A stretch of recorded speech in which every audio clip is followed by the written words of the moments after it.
Hello दोस्तों, नमस्कार। हमारे चैनल पर आप लोग का बहुत बहुत स्वागत है। आज मैं एक शिव चर्चा गीत लेकर आई हूँ। सुनिए और अच्छा लगे तो लाइक कमेंट करिए।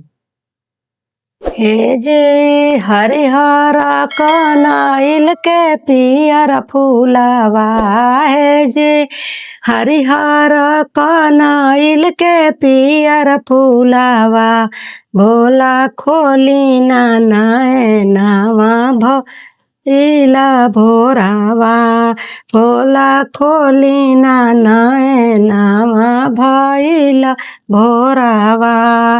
जलवा लियावे गइली गंगा जी के तीरावा, जलवा लियावे गइली गंगा जी के तीरावा।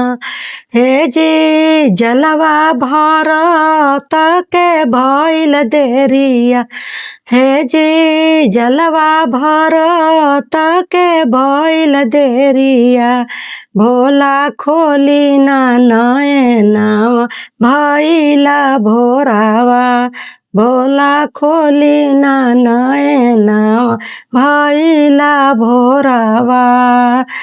फूलवा लियावे गइली मालिया के बगिया, फूलवा लियावे गइली मालिया के बगिया। हे जी फूलवा तोड़त के भइल देरिया, हे जी फूलवा तोड़त के भइल देरिया, भोला खोली ना नैनवा भइला भोरावा, भोला खोली ना नैनवा भइला भोरावा। दूधवा लियावे गइली अहिरा के घरवा, दूधवा लियावे गइली अहिरा के घरवा।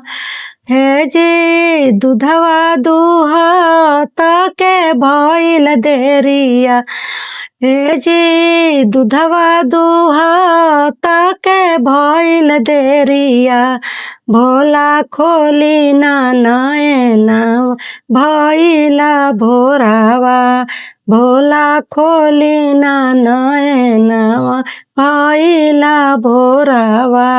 हे जी हरिहर कनैल के पियर फूलवा, हे जी हरिहर कनैल के पियर फूलवा, भोला खोली ना नैनवा भइला भोरावा।